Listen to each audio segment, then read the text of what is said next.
அன்பார்ந்த பெரியோர்களே,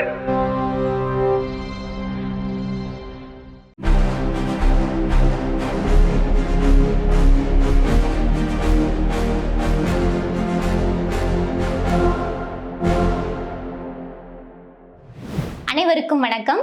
தமிழர்களின் உள்ளந்தோறும் மட்டுமல்ல, இல்லந்தோறும் இருக்கக்கூடிய உலகின் ஒரே பகுத்தறிவு நாளேடு விடுதலையில் வந்துள்ள இன்றைய செய்திகளை பார்க்கலாம். குடியரசு ஏடாக இருந்தாலும் விடுதலையாக இருந்தாலும் திராவிட இயக்க ஏடுகளுக்கு தனி சிறப்பு எப்போதும் உண்டு. விடுதலைக்கு சந்தா கொடுங்கள், வளர்ச்சி நிதி கொடுங்கள், எங்கும் விடுதலையை பரவச் செய்யுங்கள் என்று விடுதலையின் 92ஆம் ஆண்டு பெருவிழாவில் திராவிடர் கழகத்தின் தலைவர், விடுதலையின் ஆசிரியர், தமிழர் தலைவர் அவர்கள் ஆற்றிய உரை இன்றைய விடுதலையில் இடம்பெற்றுள்ளது. எரிபொருள் விலையை கட்டுப்படுத்துவது என்பது ஏதோ ஒரு சலுகை அல்ல, அது மக்களின் வாழும் உரிமையை பாதுகாக்கும் அரசாங்கத்தின் கடமை. ஒன்றிய மாநில அரசுகள் எடுக்க வேண்டிய உடனடி நடவடிக்கைகள், முடிவுகள் என்ன என்பது குறித்து இன்றைய விடுதலை செய்தி வெளியிட்டுள்ளது. எது அறிவுடைமை, குரு பெயர்ச்சியா அறிவு வளர்ச்சியா என்ற தலைப்பில் இன்றைய விடுதலையின் தலையங்கம் இடம்பெற்றுள்ளது. நமது சூரிய குடும்பத்தில் உள்ள மிக பெரிய கோள், மிக பழமையான கோள் வியாழன் கோள். பூமிக்கும் வியாழன் கோளுக்கும் இடையே உள்ள தூரம் 71.5 கோடி கிலோமீட்டர். 1610ஆம் ஆண்டு கலிலியோ தனது தொலைநோக்கி கருவியின் மூலம் வியாழனை தொடர்ந்து ஆய்வு செய்து வந்தபோதுதான் 4 மிகப்பெரிய துணைக்கோள்கள் இருப்பது கண்டறியப்பட்டது. சூரிய குடும்பத்தில் சூரியனுக்கு அடுத்து பெரும் ஈர்ப்பு ஆற்றல் கொண்டது இந்த வியாழன் கோள். ஒரு பெரிய அண்ணன் போல முக்கியத்துவம் கொண்டது இந்த வியாழன் கோள். இன்று ஜூன் 2ஆம் தேதி குரு 12 ராசிகளில் ஒன்றிலிருந்து மற்றொன்றுக்கு குடிபெயர்கிறார். கடக ராசியில் உச்சம் பெறும் அவரை சென்று வழிபட்டு திருமண யோகம், தொழில் முன்னேற்றம் பெறுங்கள் என்று கோவில்கள் முதல் ஊடகங்கள் வரை ஏராளமான விளம்பரங்கள், வியாபாரங்கள், எல்லா கோள்களும் எல்லா நொடியிலும் நகர்ந்து கொண்டேதான் இருக்கின்றன.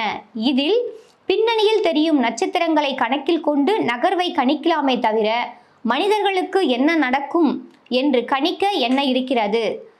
ஆயிரம் கோடி கிலோமீட்டர் தொலைவில் இருக்கின்றன. அவற்றிற்கும் மனித வாழ்வுக்கும் என்ன தொடர்பு என்பதை இன்றைய தலையங்கம் கேள்வி எழுப்பியுள்ளது. மேலும் அறிவியலை பரப்புவதற்கு என்று அமைக்கப்பட்ட துறையை ஒன்றும் இல்லாமல் ஆக்கிவிட்டது ஒன்றிய பாஜக அரசு. தமிழ்நாடு அரசு அறிவியல் மனப்பான்மை பரப்புரைக்கும் ஆராய்ச்சிகளை ஊக்குவிக்கவும் தனி அமைச்சகத்தை உருவாக்க வேண்டும் என்று கடந்த பிப்ரவரி 21ஆம் தேதி அன்று திராவிடர் கழக இளைஞரணி, திராவிட மாணவர் கழக மாநில மாநாட்டில் நிறைவேற்றப்பட்ட முன்னோடி தீர்மானம் செயல்படுத்த வேண்டியதன் அவசியம் இத்தகைய மூட நம்பிக்கைகளை நாளும் உணர்த்துகின்றன என்று தன்னுடைய தலையங்கத்தை தீட்டியுள்ளது. பெண்களை ஏமாற்றி கூட்டு பாலியல் வன்கொடுமை செய்ததாக தமிழக வெற்றி கழகத்தின் நிர்வாகிகள் 2வரை ஸ்ரீவைகுண்டம் அனைத்து மகளிர் காவல்துறையினர் கைது செய்துள்ளனர். இந்த சம்பவத்திற்கு நாடாளுமன்ற உறுப்பினர் கனிமொழி அவர்கள் கடும் கண்டனத்தை தெரிவித்துள்ளார். MBBS படிப்பை நிறைவு செய்ய 10 ஆண்டுகள் கால அவகாசத்தை பரிந்துரைத்துள்ள தேசிய மருத்துவ ஆணையம் இதற்காக மாணவர்கள், பொதுமக்களிடம் கருத்துகள், ஆட்சேபனைகளை கேட்டுள்ளது. இந்நாள் அந்நாள் பகுதியில் இந்திய அரசமைப்பு சட்டத்தில் முதல் திருத்தம் செய்யப்பட்ட நாள் இன்று. அது பற்றிய தனது வரலாற்று செய்தி இன்றைய விடுதலையில் இடம்பெற்றுள்ளது. பல்வேறு செய்தித்தாள்களில் இருந்து வந்துள்ள ஒரு வரி செய்திகளை பார்க்கலாம். தமிழ்நாட்டின் மூத்த வழக்குரைஞர் மோகனா உட்பட உச்ச நீதிமன்றத்திற்கு 5 நீதிபதிகள் நியமனம். மொத்தம் எண்ணிக்கை 37ஆக உயர்ந்தது.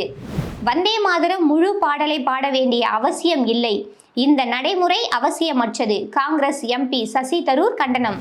நீட் குளறுபடிகளுக்கு காரணமான தேசிய தேர்வு முகமையை கலைக்க வேண்டும், மருத்துவர்கள் கூட்டமைப்பு கோரிக்கை. கணினி வழி நீட் மறுதேர்வு கோரிய மனுக்கள் தள்ளுபடி செய்யப்பட்டுள்ளன. பகுத்தறிவு பகலவன் பெரியாரின் பேரொளியில் பிறந்த இயக்கம் திமுக. கலைஞர் என்ற வரலாற்று ஆளுமை அவர் வகுத்திட்ட வழித்தடத்தில் பயணித்து மீண்டும் வாகை சூடும் திராவிட முன்னேற்ற கழகம் என்று அம்பேத்கர் பல்கலைக்கழகத்தின் பேராசிரியர் ராஜன் குரை கிருஷ்ணன் அவர்கள் முரசொலியில் எழுதிய கட்டுரை இன்றைய விடுதலையில் இடம்பெற்றுள்ளது. அரசு ஊழியர்கள் மற்றும் ஆசிரியர்களுக்கு தமிழ்நாடு உறுதியளிக்கப்பட்ட ஓய்வூதிய திட்டத்தை உடனே அமல்படுத்தும் வகையில் விதிமுறைகளை வெளியிட வேண்டும் என்று அரசு கல்லூரி ஆசிரியர் கழகம் வேண்டுகோள் விடுத்துள்ளது. காற்றாலை மற்றும் சூரிய மின் உற்பத்தி நிலையங்களை துணை மின் நிலையங்களுடன் இணைப்பதற்கான விண்ணப்பங்களுக்கு ஒப்புதல் அளிக்கவோ ஆவணங்களில் கையொப்பமிடவோ கூடாது என தமிழ்நாடு பசுமை எரிசக்தி கழகம் பிறப்பித்துள்ள உத்தரவு இத்துறையில் முதலீடு செய்துள்ள நிறுவனங்களிடையே பெரும் அதிர்ச்சியை ஏற்படுத்தியுள்ளது. மாணவர்கள் விளையாட்டுத் துறையில் சிறந்து விளங்க புதிதாக உடற்பயிற்சி கல்வி பிரிவு என்ற புதிய பாடத்திட்டத்தை உருவாக்க திட்டமிட்டுள்ளதாக பள்ளிக்கல்வித்துறை இயக்குனர் எஸ் கண்ணப்பன் தெரிவித்துள்ளார். தேர்தல் வாக்குறுதிகளில் அளித்தபடி கூட்டுறவு வங்கிகளில் விவசாயிகள் பெற்றுள்ள பயிர்க்கடன்கள் அனைத்தையும் அரசு முழுமையாக தள்ளுபடி செய்ய வேண்டும் என்று முன்னாள் நிதியமைச்சர் தங்கம் தென்னரசு வலியுறுத்தியுள்ளார். தமிழ்நாட்டில் தென்மேற்கு மற்றும் வடகிழக்கு பருவமழை காலங்களில் ஏற்படும் மின் தடைகளை உடனுக்குடன் சரி செய்து பொதுமக்களுக்கு தடையற்ற மின்சாரம் வழங்குவதற்காக கூடுதல் பணியாளர்களை தற்காலிகமாக நியமிக்க தமிழ்நாடு மின் உற்பத்தி மற்றும் பகிர்மான கழகம் ஒப்புதல் வழங்கியுள்ளது. மாநிலங்களவை தேர்தலுக்கான வேட்புமனு தாக்கல் நேற்று தொடங்கியது. தமிழ்நாட்டில் ஒரு இடத்துக்கான தேர்தல் 2 சுயேட்சைகள் மனு தாக்கல் செய்யப்பட்டுள்ளன. பெண்களின் முன்னேற்றத்திற்காக சிறந்த சேவையாற்றி வரும் தகுதியான தொண்டு நிறுவனங்கள், சமூக சேவகர்கள் உள்ளிட்டோர் தமிழ்நாடு அரசின் விருது பெற ஜூன் 19ஆம் தேதிக்குள் விண்ணப்பிக்கலாம் என மாவட்ட ஆட்சியர் லக்ஷ்மி சித்தா ஜெகடே தெரிவித்துள்ளார். QR கோட் மூலம் ஆம்பூர் அரசு பள்ளிகளில் இணையதள முறையில் மாணவர்கள் சேர்க்கை மேற்கொள்ள புதிய முயற்சி மேற்கொள்ளப்பட்டு செயல்படுத்தப்பட்டு வருகிறது. அம்பத்தூர் அரசு மகளிர் தொழிற்பயிற்சி நிலையத்தில் சேர அழைப்பு. 8 முதல் 12ஆம் வகுப்பு தேர்ச்சி பெற்ற மாணவர்கள் விண்ணப்பிக்கலாம். முத்தமிழறிஞர் கலைஞர் அவர்களின் 103ஆம் ஆண்டு பிறந்த நாள் நாளை. அதையொட்டி திராவிடர் கழகத்தின் தலைவர் ஆசிரியர் கி. வீரமணி அவர்கள் ஓமந்தூர் அரசினர் தோட்டத்தில் உள்ள முத்தமிழறிஞர் கலைஞர் அவர்களின் சிலைக்கு மாலை அணிவித்து மரியாதை செய்ய இருக்கின்றார். கழக தோழர்கள் பெருந்திரளாக திரள்வீர். மேலும் இன்றைய விடுதலையில் பல்வேறு செய்திகள் இடம்பெற்றுள்ளன. வாசகர்கள் அவற்றை படிக்கவும். நன்றி.